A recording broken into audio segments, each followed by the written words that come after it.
चित्रलेखा।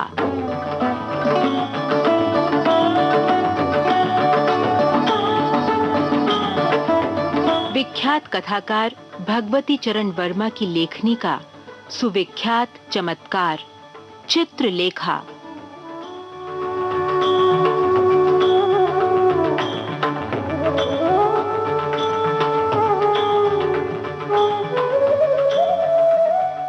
सुख और दुख की लहरों पर डूबते उतराते चरित्रों का अंतर्द्वंद्व चित्रलेखा।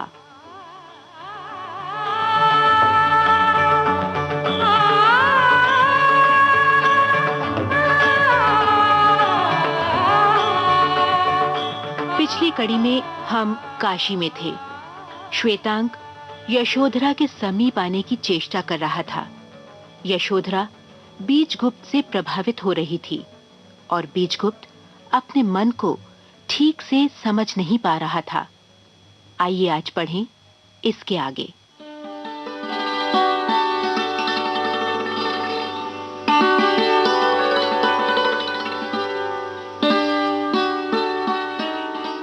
हम लोगों को यहाँ आए हुए कितने दिन हुए?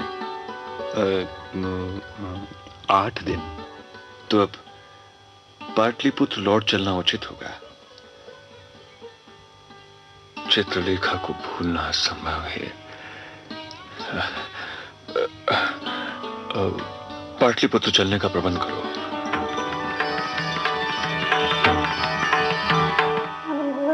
क्या आर्य बीजगुप्त का वास्तव में लौट चलने का विचार है?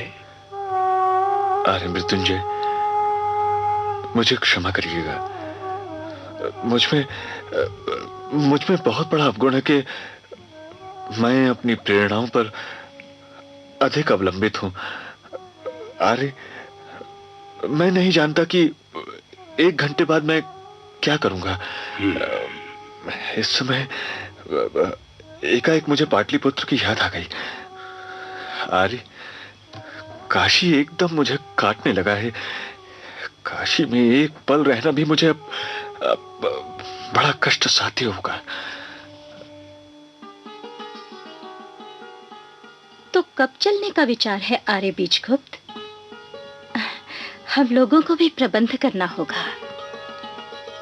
आर्य बीजगुप्त, प्रेरणा पर काम करते समय दूसरों की सुविधा पर भी ध्यान देना मनुष्य का कर्तव्य है।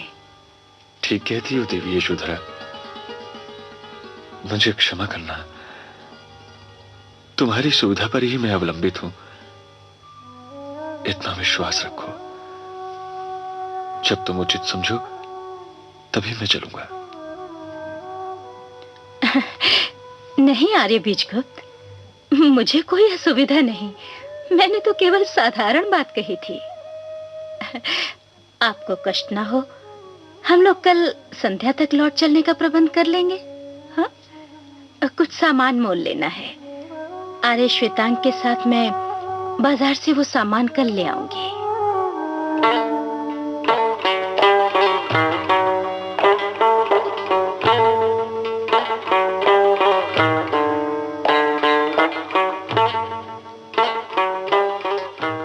बीजगुप्त को अपने ऊपर आश्चर्य हुआ।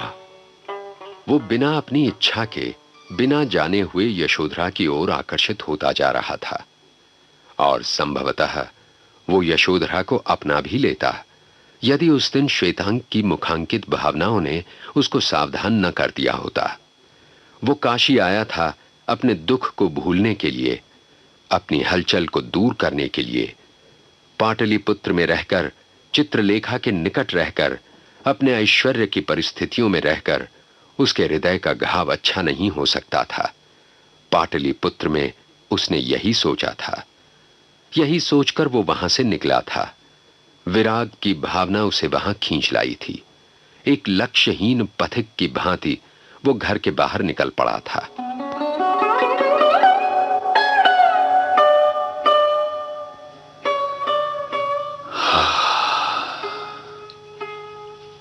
लक्ष्यहीन पथिक।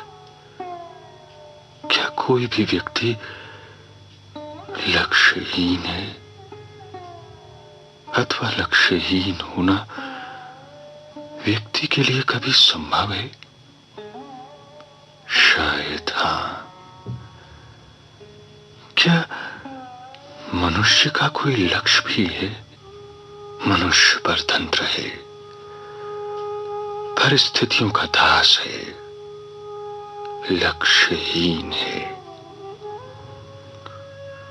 एक अज्ञात शक्ति प्रत्येक व्यक्ति को चलाती है। मनुष्य की इच्छा का कोई मूल्य ही नहीं है।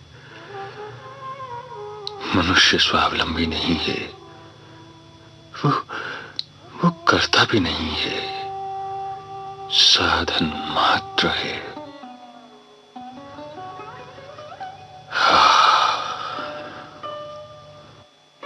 बीजगुप्त ने करवट बदली। वो सो न सका। अर्धरात्रि बीत चुकी थी। चारों ओर घोर निस्तब्धता का साम्राज्य था। बीजगुप्त ने फिर सोचना आरंभ किया। मैं कल पाटलिपुत्र चल रहा हूं। क्यों?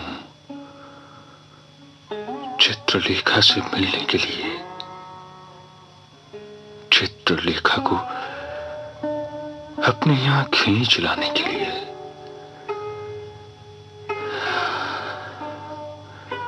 नहीं,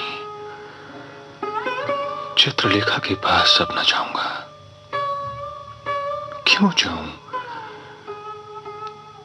क्या मैंने चित्रलेखा को छोड़ा है? नहीं नहीं, चित्रलेखा ने मुझे छोड़ा है। ये क्यों?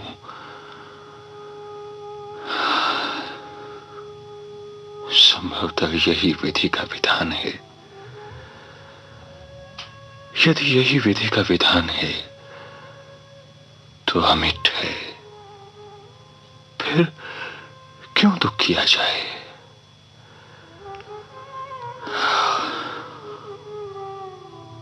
चित्रलेखा गई, जाए।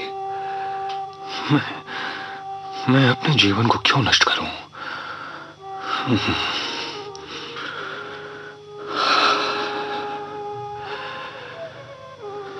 क्या त्याग और वेदना से जीवन नष्ट होता है? क्या दुख जीवन का एक भाग नहीं? क्या प्रत्येक व्यक्ति अपने भाग्य में सुख ही लेकर आता है? नहीं, दुख इतना ही महत्व का है जितना सुख। तो फिर दुख ही झेला जाए, तो फिर त्याग का ही मार्ग अपनाया जाए। मुझे अपना कर्तव्य करना चाहिए, लेकिन मेरा कर्तव्य क्या है? बीजगुप्त उठ खड़ा हुआ। उसने एक गिलास ठंडा पानी पिया। उसने अपना मुंह धोया। उसके बाद वो लेट गया। मेरा कर्तव्य क्या है?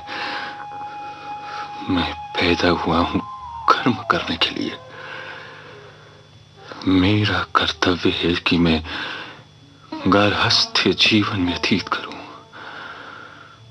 मेरा कर्तव्य है कि मैं अपने वंश की वृद्धि करूं। इसके लिए मुझे आवश्यक है कि मैं विवाह करूं।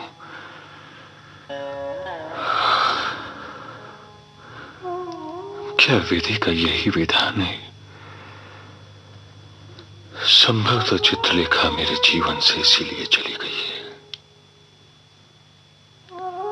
विवाह करूं, एक बार गृहस्थी का अनुभव करूं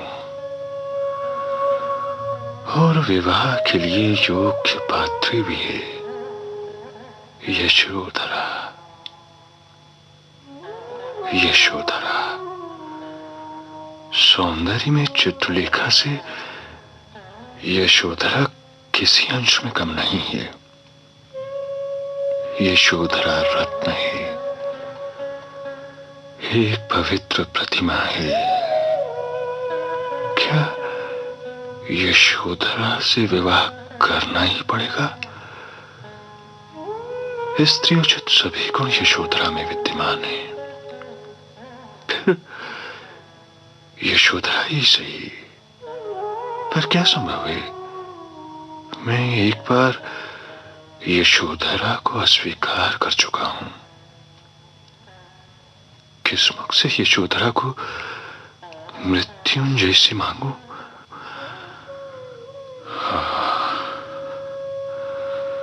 बहुत संभव है महासामंत मृत्युंजय यशोधरा का पानी देने से इनकार करते हैं।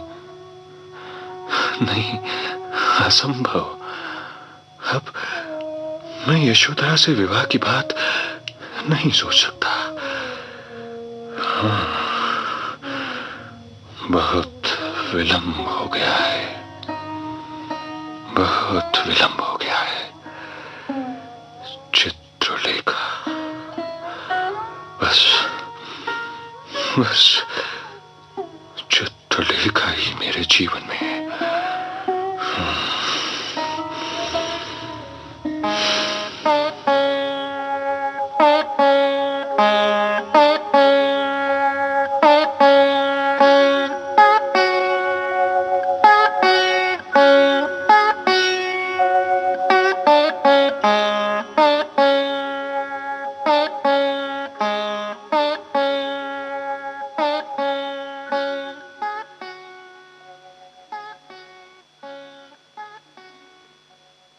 चित्त में चित्रलेखा और चिंतन में विचित्र मंथन, बीजगुप्त का मानसिक उद्वेलन अभी शेष है।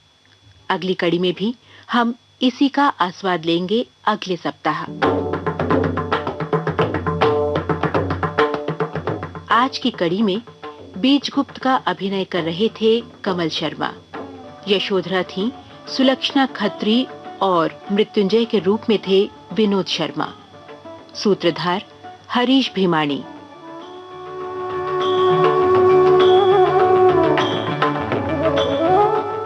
चित्रलेखा की इस रेडियो प्रस्तुति में सहायक हैं राजेश मलिक और अजय राज कारणे तथा पुस्तक पठन के इस रूप को आप तक पहुंचाने का दायित्व निभा रहे हैं लोकेंद्र शर्मा और विजय लक्ष्मी छाबड़ा।